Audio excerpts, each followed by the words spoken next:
Hello and good morning everyone. I welcome you all at Eduverse IS. I hope everyone is doing well. So today is 16 February 2024 and we are going to discuss important news and articles from The Hindu newspaper. So let's see what important news we got today to discuss. But before starting the video, for PDF join Telegram channel Eduverse IS. Link आपको description box में provided है. Make sure video को and तक देखें so that सारी important news आपकी यहाँ पर कवर हो. तो चलिए स्टार्ट करते हैं और देखते हैं आज हमें क्या क्या डिस्कस करना है. Okay, now the first article, it is very important article और इसमें बहुत सारे आपके फैक्ट्स निकल कर आते हैं, तो इस आर्टिकल को आपको बहुत ही ध्यान से पढ़ना है. Okay, now Supreme Court strikes down electoral bond scheme called it's unconstitutional. अभी आप सभी को पता है कि जो आपका इलेक्टोरल बॉन्ड स्कीम थी, इसके चलते सुप्रीम कोर्ट में पिटीशन फाइल की थी. अब सुप्रीम कोर्ट ने यहाँ पर अपनी जजमेंट दी है और ये कहा है कि जो इलेक्टोरल बॉन्ड स्कीम है ये क्या है, आपकी अनकॉन्स्टिट्यूशनल है. अब ये अनकॉन्स्टिट्यूशनल क्यों है, इसके पहले हम रीजंस देखते हैं. Okay, so here you will see why are electoral bonds unconstitutional. ये इलेक्टोरल बॉन्ड स्कीम आपकी अनकॉन्स्टिट्यूशनल क्यों है. पहला इसमें आ जाता है आपका it violates the right to information. आपकी जो इलेक्टोरल बॉन्ड स्कीम है ये क्या कर रहा है, हमारा जो राइट टू इंफॉर्मेशन है ये इसको वॉलेट कर रहा है. सेकेंड इसमें क्या आता है, it violates the principle of equality. देखिए, सेकंड की तरफ मूव करने से पहले हम हमारा जो फर्स्ट वाला है, फर्स्ट पॉइंट है कि कैसे हमारा राइट टू इंफॉर्मेशन को वॉलेट कर रहा है, इसे समझते हैं. Okay, so the scheme hides the source of funding political parties from the public which is a fundamental right under article 19 sub clause 1 sub clause A.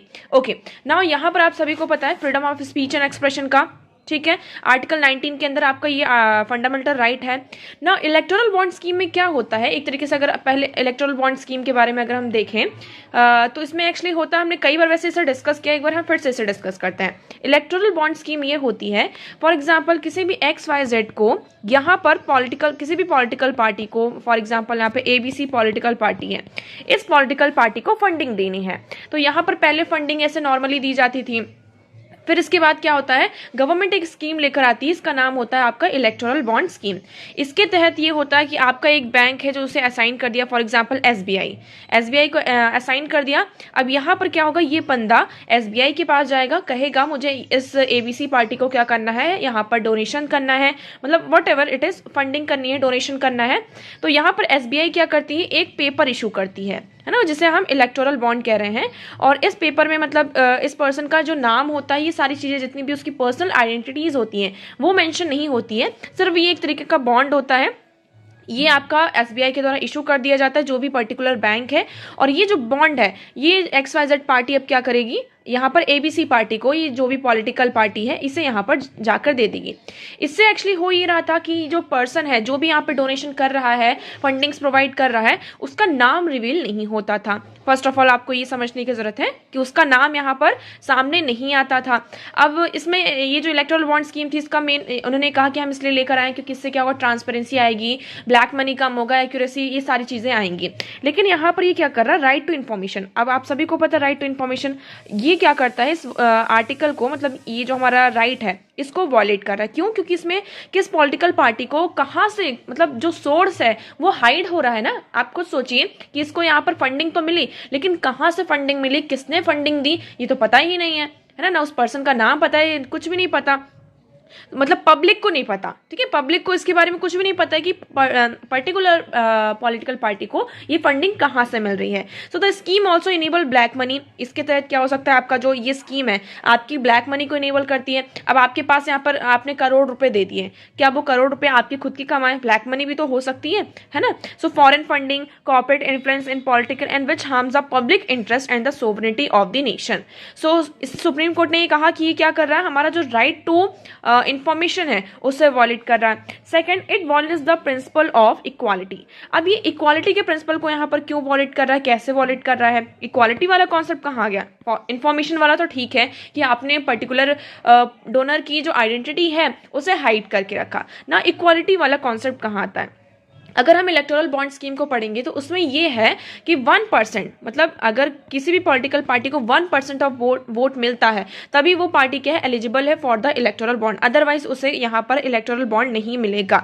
So the scheme discriminates between the different political parties based on their vote share, जिसमें जितनी ज्यादा vote sharing होगी उस party को यहाँ पर उतना ज्यादा मुनाफा होगा, giving an unfair advantage to the ruling party and the major opposition party. Even यहाँ पे अपोजिशन पार्टी को भी यहाँ पर क्या होता है, रूल आउट, अनफेयर मीन्स यहाँ पर कह सकते हैं। ओके, सो इससे क्या होता है, इससे जो आपकी रीजनल और स्मॉल पार्टीज हैं वो पूरी तरीके से एक्सक्लूड हो जाती हैं, क्योंकि इसमें देखिए रीजनल पार्टी में तो छोटी छोटी पार्टी हैं, और इसमें जो इलेक्टोरल बॉन्ड स्कीम में प्रोविजन है कि पूरा आपको नेशन वाइड अगर आप देखें तो 1% ऑफ जो वोट शेयरिंग यहाँ पर होनी चाहिए, तभी आपको क्या होगा, यहाँ पर इलेक्टोरल बॉन्ड आपको इशू किया जा सकता है, अदरवाइज नहीं किया जा सकता। तो ये क्या कर रहा है, जो हमारी डिफरेंट रीजनल पॉलिटिकल पार्टीज हैं, स्मॉलर पार्टीज हैं, उन्हें एक्सक्लूड कर रहा है। सो it is violating the principle of equality. Now third one is it violates the constitutional scheme of the electoral reform. ये क्या कर रहा है, हम इलेक्टोरल रिफॉर्म की बात करते हैं। आप अगर हम एक कॉन्स्टिट्यूशनल क्या है, हम एक डेमोक्रेटिक कंट्री हैं, डेमोक्रेटिक कंट्री है, हमारे पास वोटिंग का राइट है। अब हम किस पार्टी को वोट कर रहे हैं, उस पार्टी के पास इतना पैसा आया कहाँ से, इसके बारे में हमें इंफॉर्मेशन होनी चाहिए या नहीं होनी चाहिए। हम वोटर्स हैं, हमारे पास ये वोटर का राइट है कि हम एबीसी पार्टी को अगर यहाँ पर वोट दे रहे हैं, इस कैंडिडेट को वोट दे रहे हैं, तो उस पार्टी के पास फंडिंग कहाँ से आ रही है, वो काम कैसा कर रही है, सारी चीजें। तो एक तरीके से क्या है, ये जो इलेक्टोरल रिफॉर्म्स किए गए थे, okay, so the scheme goes against the constitutional aim of the curbing corruption and criminalization of politics. The scheme also contrary to the recommendations of the various committee and commission that have called for money transparency and disclosure in political funding. The scheme also in the conflict with the Representation of People Act 1951 that requires the political parties to disclose their contribution and expenditure. तो ये क्या कर रहा है, जैसे कि आप सभी को पता है रिप्रेजेंटेशन ऑफ पीपल एक्ट 1951 में क्या है, हम मतलब कि पॉलिटिकल जो फंडिंग है उसमें और ज्यादा ट्रांसपेरेंसी लाना चाहते हैं, डिस्क्लोजर लाना चाहते हैं। वेरियस कमिटीज और कमीशन के यहाँ पे रिकमेंडेशंस हैं, ये उसके कॉन्ट्रैक्टरी में आ रहा है ना, क्योंकि हमारा मेन मोटिव क्या है, हमारा ऑब्जेक्टिव ये है कि जो भी पॉलिटिकल पार्टी है उसे फंडिंग कहाँ से मिल रही है, तो उसमें ट्रांसपेरेंसी लाना है ना। बट ये इलेक्टोरल जो बॉन्ड है ये एक तरीके से क्या कर रहा है, इसका जो सोर्स है, फंडिंग कहाँ से मिल रही है, हमें सोर्स के बारे में कुछ पता ही नहीं है। ओके, सो एक तरीके से जो रिप्रेजेंटेशन ऑफ पीपल एक्ट 1951 है उसमें भी ये प्रोविजन है कि जो भी पॉलिटिकल पार्टीज हैं वो उनको कहाँ से कॉन्ट्रीब्यूशन मिल रहा है, उनका कितना एक्सपेंडिचर है, उसका डिस्क्लोजर होना चाहिए। So this electoral bond is also वॉलेटिंग this thing. तो इसलिए ये कहा गया है कि ये जो आपकी इलेक्टोरल बॉन्ड है वो क्या कैसी है, आपकी अनकॉन्स्टिट्यूशनल है। ये सुप्रीम कोर्ट ने ऐसा वर्डिक्ट दिया है। अब हम सुप्रीम कोर्ट का जो वर्डिक्ट है उसको थोड़ा एक्सप्लेन देखते हैं यहाँ पर।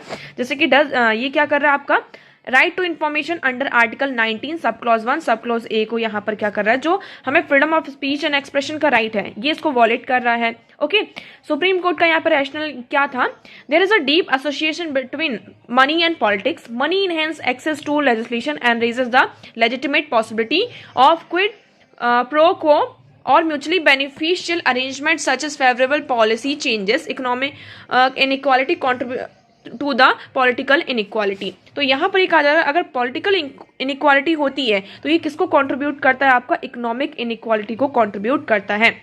Hence, information of the funding of political parties is essential for voting. तो यहाँ पर वोटिंग में हम मतलब हमारे पास ये राइट होना चाहिए। ये राइट टू इन्फॉर्मेशन को भी क्या कर रहा है, रेस्ट्रिक्ट कर रहा है। जो भी हमने भी बातें की ये सारी उसी के बारे में यहाँ पर बातचीत किया गया, ठीक है। अब यहाँ पर देखिए whether unlimited political contribution by companies are unconstitutional. पहले यहाँ पर आपका क्या था, जो कंपनीज एक्ट 2013 था, है ना, इसमें भी अमेंडमेंट किया गया है।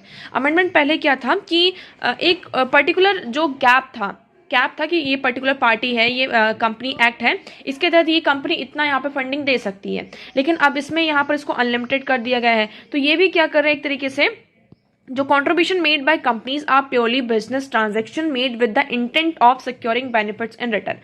अगर कोई भी कंपनी वो किसी पॉलिटिकल पार्टी को फंडिंग दे रही है, पैसा दे रही है, तो वो तो खुशी से तो दे नहीं रही है कि नहीं हाँ हमने दान में दे दिया। उनका भी कोई यहाँ पर इंटेंशन होगा ना कि उनका भी कोई बेनिफिट कि हमें हम इसको इस पर्टिकुलर पार्टी को अगर फंडिंग देंगे तो इससे हमें ये फायदा होगा।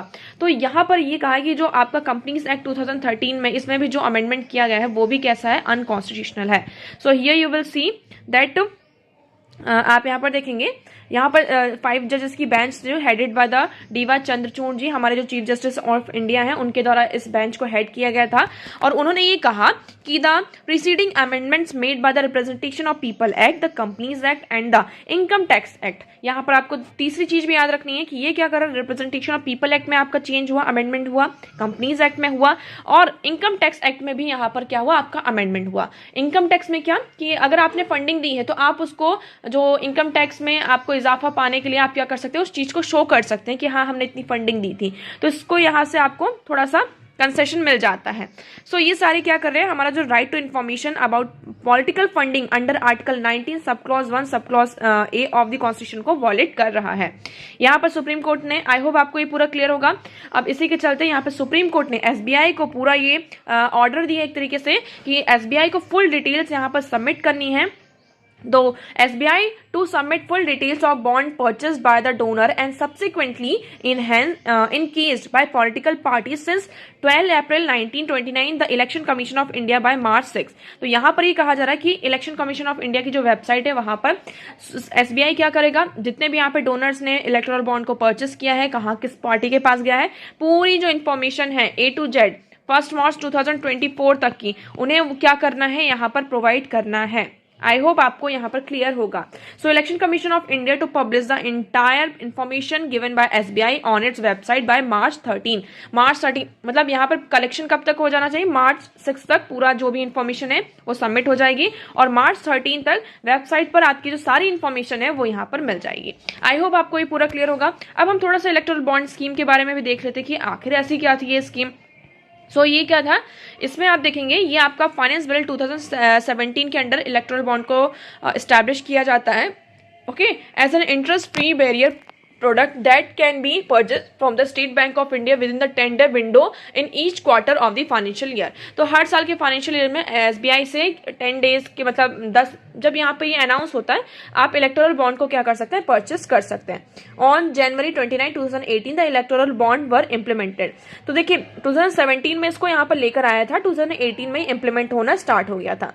इसमें आप क्या कर सकते हैं, individuals and domestic corporation can submit these bonds which are issued in multiples of rupees 1000, 10,000, 1 lakh, 10 lakh and 1 crore must be redeemed within 15 days। अब इसमें ये है, मैंने यहाँ पर क्या किया, 1 करोड़ रुपीस का इलेक्टोरल बॉन्ड परचेस किया। अब मैंने मेरी जो favourite political party, for example ABC is my favourite political party, मैंने उन्हें ये जाकर दे दिया। अब ये पॉलिटिकल पार्टी को यहाँ पर ध्यान देना है, 15 डेज का टाइम दिया जाता है कि 15 डेज के अंदर वो जाए बैंक में और इसे यहाँ पर रिडीम कराएं, अदरवाइज वो क्या हो जाएगा, आपका लैप्स हो जाएगा, है ना। एक तरीके से आपने देखा होगा, आप लोगों को भी यहाँ पर वाउचर्स वगैरह और यहाँ पर कूपन्स वगैरह मिलते रहते हैं, तो ये इसी तरीके का है, ठीक है।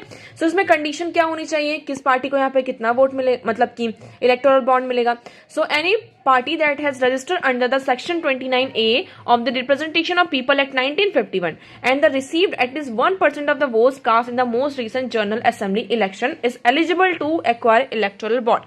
अब यहाँ पर इलेक्टोरल बॉन्ड किसको मिलेगा, जो party representation of people act 1951 की सेक्शन 29 सब क्लॉज ए के अंडर उसका क्या है, रजिस्ट्रेशन है, और रिसेंट जो जनरल असेंबली इलेक्शन हुआ हो या फिर आपका जो भी इलेक्शन हुआ हो, है ना, उसमें उसको 1% ऑफ वोट मिला हो, तो वो पार्टी क्या है, आपकी एलिजिबल है। इसी यही प्रोविजन, एक प्रोविजन यही है जिसके कारण आपकी इनइक्वालिटीज आ रही है पार्टीज के बीच में, ठीक है। इन्होंने कहा एडवांटेजेस क्या होगी, इसमें ट्रांसपेरेंसी आएगी, लोग यहाँ पर इंकरेज होंगे ज्यादा, यहाँ पे और ज्यादा प्रॉफिट होगा, ब्लैक मनी से यहाँ पर मतलब क्या आपको छुटकारा मिल जाएगा, ये सारी चीजें। लेकिन इसमें चैलेंजेस भी आए हैं कि क्या है, एनोमनिटी है, यहाँ पर कंप्राइजेस है, डोनर का डेटा यहाँ पर नहीं पता होता है, तो ये क्या कर रहा है, हमारा जो फ्री और फेयर इलेक्शन का है ना और इन राइट टू इन्फॉर्मेशन का ये जो पावर है उसको यहाँ पर वॉलेट कर रहा है। ओके, सो आई होप अब आपको ये पूरा आर्टिकल, ये पूरी जो इन्फॉर्मेशन थी ये इस आर्टिकल से रिलेटेड सारी चीजें यहाँ पर क्लियर होंगी। चलिए नेक्स्ट मूव करते हैं। So the next article is okay, see this dance connecting India. आप इस डांस को देखिए, क्या आप सभी को पता है ये डांस कहाँ का है। So this dance is Purulia Chhau, a folk dance from Bengal being perform by, देखिए ये कहाँ का डांस फॉर्म है, आपका बंगाल साइड में मतलब ये पूरा डांस फॉर्म होता है, ठीक है। अभी जो चाउ डांस है इसके बारे में थोड़ा पता होना चाहिए क्योंकि ये फोक डांस है ना, फोक डांस है। ऐसे यूपीएससी में आपके प्रीलिम्स बेस्ड क्वेश्चन आते हैं, तो इसमें हम थोड़ा सा देख लेते हैं। So it is a semi classical Indian dance with martial tribal folk tradition with origin in eastern India. Eastern India में इसका ओरिजिन होता है, या आपका इसमें मार्शल आर्ट भी है, ट्राइबल फोक, ये सारी चीजें हैं। यहाँ पर 3 स्टाइल्स पाई जाती है मेनली। ये जो डांस होता है इसमें 3 स्टाइल है, that is Purulia Chhau of Bengal, यहाँ पे एक बंगाल में है, Seraikela Chhau of Jharkhand and Mayurbhanj Chhau of Odisha.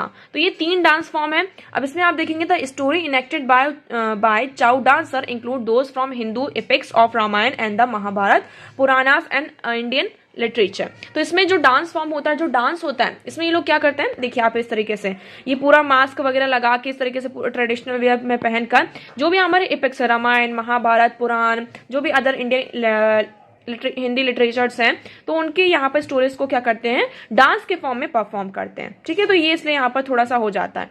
There are 3 types of Chhau dance form, यहाँ पे 3 टाइप्स से हमने देख लिया अभी, Seraikela, Mayurbhanj and Purulia. Chhau is taught to male dancer, mainly यहाँ पर जो फैमिलीज के मेल डांसर होते हैं, मेल पर्सन होते हैं, उन्हें यहाँ पर दिखाया जाता है, और ये सारे लोकल कम्युनिटीज के होते हैं। Its vocabulary of movement include mock combat techniques, styles, gaits of birds, animals and movement model on the course of village हाउसवाइफ्स। तो यहाँ पर इस तरीके से वो पूरा आपके होते हैं, और मेल डांसर इसको मेनली क्या करते हैं, परफॉर्म करते हैं। इसमें ये डांसर जो होते हैं म्यूट होते हैं, वो कोई सिंगिंग नहीं करते हैं, सिर्फ वो अपने एक्सप्रेशंस के थ्रू, है ना, और जो आपका इंस्ट्रूमेंटल म्यूजिक होता है उसके साथ यहाँ पर बैठ मतलब कि चीजों को वो करके वो क्या करते हैं, यहाँ पर पूरा डांस परफॉर्म करते हैं। A dance is a rhythmic and set to traditional folk music played on the reed pipes, मोहरी एंड जो आपकी शहनाई वगैरह होती है, इनकी ये जो प्ले होती रहती है, और ये आपके उसी के रिदम में ये डांस आपका परफॉर्म होता है। चाउ डांस को यहाँ पर यूनेस्को की representative list of intangible cultural heritage site humanity in 2008 में भी क्या किया गया, आपका इंस्क्राइब किया गया है। तो आपको इसके बारे में यहाँ पर पता होना चाहिए था, तो मैंने आपको इसके बारे में सारी इन्फॉर्मेशन दे दी। नाउ नेक्स्ट आर्टिकल है आपका यहाँ पर, INSAT 3DS mission to be launch from Sriharikota tomorrow. ये भी आपका एक छोटा सा फैक्ट है। श्रीहरिकोटा से GSLV F-14 यहाँ पर आपका ये क्या है, कैरिंग व्हीकल है। यहाँ पर आपका जो इनसेट 3DS मिशन है ना, ये सैटेलाइट को लॉन्च किया जाएगा। अब इसमें क्या है हमारे लिए इंफॉर्मेशन है, इस एक्चुअली ये जो सैटेलाइट है, आप इतना ये पॉइंट पढ़िए, ये जो सैटेलाइट है ये इसको हम डिजाइन किया गया है कि हमारा जो मेट्रोलॉजिकल ऑब्जर्वेशन है उसे हम इनहेंस कर सकें, है ना, कि वेदर फोरकास्टिंग जो हम करते हैं और जो हमारा फोरकास्टिंग वगैरह है, तो इस चीज को इनहेंस करने के लिए हम इस सैटेलाइट को यहाँ पर लॉन्च कर रहे हैं। तो ये कब लॉन्च होगा, आपका कल, टुमारो। तो इसमें आपका क्वेश्चन क्या बनेगा कि जैसे कि इनसेट 3DS, इसी से आप रिलेटेड क्वेश्चन बन सकता है कि is it a meteorological observation satellite, और ये नाविक सैटेलाइट है या फिर एयर सैटेलाइट है, कैसी सैटेलाइट्स है। तो इस तरीके से आपको यहाँ पर ऑप्शन दिए जा सकते हैं। नाउ नेक्स्ट मूव करते हैं। So the next article is places of worship and the unsetting judicial silence. अब देखिए, अब ये प्लेसेस ऑफ वर्शिप एक्ट आपका इस टाइम पे बहुत ज्यादा न्यूज में बना हुआ है। क्यों न्यूज में बना हुआ है, आप सभी को पता है, जो अभी ये ज्ञानवापी मस्जिद का, मॉस्क का वाराणसी में यहाँ पर पूरा इशू चल रहा है, जहाँ पर जो वहाँ की डिस्ट्रिक्ट कोर्ट है, सेशन कोर्ट है, उन्होंने क्या वर्डिक्ट दिया है कि जो उसका बेसमेंट है मॉस्क का, वहां पर हिंदूज के लिए पूरा इंतजाम किया जाए, सेटलमेंट किया जाए, ताकि वो लोग वहां पे पूजा कर सके। क्यों, क्योंकि जो आर्कियोलॉजिकल डिपार्टमेंट है उनके द्वारा वहां पर जब सारा डिगिंग वगैरह की गई, तो हमें कुछ वहां पर क्या मिले हैं, अवशेष मिले हैं हिंदूज के, जो भी उससे रिलेटेड सारी चीजें थी। ओके, नाउ अब हम बात करते हैं प्लेसेस ऑफ वर्शिप एक्ट की। ये एक्ट आता है आपका 1991 में, ठीक है। आप सभी को पता है इस एक्ट के बारे में, हम इसके जो इंपॉर्टेंट प्रोविजंस हैं उसके बारे में पहले डिस्कस करते हैं। इस आर्टिकल में आपको बहुत ज्यादा इन्वॉल्व होने की जरूरत नहीं है। इस आर्टिकल में बस ये बताया गया है, एक्चुअली अगर आप इसको देखें, यहाँ पे पढ़ें कि आपका जो प्लेसेस ऑफ वर्शिप एक्ट आता है, इसके तहत अगर हम देखें बहुत सारे यहाँ पर, जैसे कि अभी आप सभी को पता है अयोध्या की राम जन्मभूमि, बाबरी मस्जिद और राम जन्मभूमि का एजिटेशन यहाँ पर स्टार्ट हुआ था। उसके बाद यहाँ पर एक स्लोगन आप लोगों ने सुना होगा, अयोध्या तो झांकी है, काशी मथुरा अभी बाकी है। तो मतलब जितने भी अभी मॉस्क यहाँ पर हैं, तो उनपे भी अभी यहाँ पे बहुत सारी पिटिशंस भी फाइल है। जो आपका मथुरा मॉस्क है उसमें 12 पिटिशंस है ना। इसी के चलते अभी काशी का जो मॉस्क है उसमें यहाँ पे 15 आइडेंटिकल पिटीशन आपके यहाँ पर फेस कर रहा है। तो बहुत सारे आपके ऐसे पिटीशंस फाइल हैं क्योंकि इनका ये मानना हो जाता है कि हमें जब 1947 में हमें इंडिपेंडेंस मिलती है, ठीक है, हम 1947 में हमें यहाँ पर इंडिपेंडेंस मिलती है। 1947 इंडिपेंडेंस से पहले की अगर हम बात करें तो यहाँ पर क्या होता है आपका कि ये कहा जाता है कि पहले तो ब्रिटिश आपके कौन आते हैं, यहाँ पर मुगल्स आते हैं। मुगल्स ने, आप अगर हिस्ट्री अगर हम उठाकर देखते हैं तो मुगल्स ने यहाँ पर बहुत ज़्यादा जो आपके टेम्पल्स थे उसका यहाँ पर क्या किया था, डेमोलिशन किया था और उसके प्लेसेस पर आपके मॉस्क का एस्टैब्लिशमेंट किया था। तो ये सारी चीज़ें, उसके बाद आपके यहाँ पर कौन आते हैं, ब्रिटिशर्स आ जाते हैं। ब्रिटिशर्स का भी यहाँ पर सेम आपका आर्ग्यूमेंट दिया जाता है। फिर हमारा कॉलोनिज्म होता है, एम्पिरिकलिज्म होता है। तो ये सारी चीज़ें यहाँ पे बातचीत की गई। लेकिन फिर आपका कौन सा केस आता है, ये अयोध्या का राम जन्मभूमि वाला केस आता है। बाबरी मस्जिद का डेमोलिशन, ये वाला पूरा केस आता है। अब इसके बारे में अगर आप पता होगा, फिर आता है हमारा क्या, प्लेसेस ऑफ वर्शिप एक्ट 1991। अब देखिए ये एक्ट क्या प्रोवाइड करता है, दिस एक्ट प्रोवाइड्स दैट जब हमें इंडिपेंडेंस के बाद से 15 अगस्त 1947 को जिस भी मंदिर और मस्जिद का स्टेटस, अगर ये यहाँ पर XYZ प्लेस पर मॉस्क है तो it will be a mosque, इसका स्टेटस चेंज नहीं किया जाएगा। ये AB प्लेस पर अगर यहाँ पर टेम्पल है, यहाँ पर CD प्लेस पर अगर चर्च है, तो जो भी 15 अगस्त 1947 को इन प्लेसेस की जो भी, मतलब कि यहाँ पर इस प्लेस में जो भी है ना, कोई भी आपका जो मॉस्क है, टेम्पल है, वॉट एवर इट इज, उनका जो भी यहाँ पे पोजीशन है उसे चेंज नहीं किया जाएगा। सिर्फ इसमें एक्सेप्शन दिया गया था किसको, बाबरी मस्जिद, और आपका जो अयोध्या वाला पूरा ये केस चल रहा था वो एक्सेप्शन में था, और बाकी सारे ऐसे प्लेसेस हैं। अब यहाँ पे यही कहा जा रहा है कि आप ज्ञानवापी मस्जिद की बात करिए, ठीक है, यहाँ पर शाही ईदगाह मथुरा की बात करें तो यहाँ पर ये पूरे नोटेबली क्या एक तरीके से क्या कर रहा है, प्लेसेस ऑफ वर्शिप एक्ट के कंटेंशन में आ रहा है। तो सुप्रीम कोर्ट, यहाँ पे कोर्ट के पास अब ये कहा जा रहा है कि किस तरीके से जो जुडिशियल एक तरीके से साइलेंस हमें दिखाई दे रहा है। अभी भी हम देखें तो यहाँ पर एक साइलेंस दिखाई दे रहा है, और अभी भी हम देख रहे हैं कि इन सारे जितने भी आपके मॉस्क हैं, ये सारी चीजें हैं, उनका डेमोलिशन स्टार्ट किया जा रहा है कि एक तरीके से जिस तरीके से बाबरी मस्जिद का हुआ है, सारे जो मॉस्क हैं, क्योंकि जितने भी मॉस्क यहाँ पर इंडिया में बनाए जा रहे हैं वो क्या है, पहले यहाँ पर टेम्पल से और उन्हें डिमोलिश किया गया है और उसके बाद बनाया जा रहा है। लेकिन यहाँ पर हमें ये देखना होगा, even as the petitions pile up on a court across the country, let us not forget what happened in Ayodhya 1986. It was the order of the district court in Uttar Pradesh which kick-start the flow event that ultimately led to the destruction of the mosque and final possession of its land by the assailants. तो यहाँ पर 1986 में अयोध्या में क्या होता है कि वहाँ की जो डिस्ट्रिक्ट कोर्ट होती है वो यहाँ पर क्या करती है, आपका ऑर्डर देती है, जिसकी वजह से यहाँ पर जो मॉस्क है उसका यहाँ पर डिस्ट्रक्शन होता है पूरा, और जो जिन लोगों ने यहाँ पर मॉस्क का आइसोलेशन किया था उन लोगों को भी बाद में क्या होता है, आपका लैंड प्रोवाइड किया जाता है। ठीक है, सो एक तरीके से the question today is, with the supreme court step in uphold the integrity of places of worship act, क्या यहाँ पर सुप्रीम कोर्ट आपका स्टेप लेगा कि वो प्लेसेस ऑफ वर्शिप एक्ट, इसकी जो इंटीग्रिटी है उसे अपहोल्ड कर पाएंगे या नहीं कर पाएंगे। अब इसमें फर्दर क्या होता है इसके बारे में हम यहाँ पर देखेंगे। नाउ नेक्स्ट मूव करते हैं। So the next article is Global Meat urges India to augments pulses production to meet nutritional need. Okay, now यहाँ पर अभी ग्लोबल पल्सेस कॉन्फ्रेंस हुई है, आप यहाँ पर देखेंगे ग्लोबल पल्सेस कॉन्फ्रेंस, ठीक है।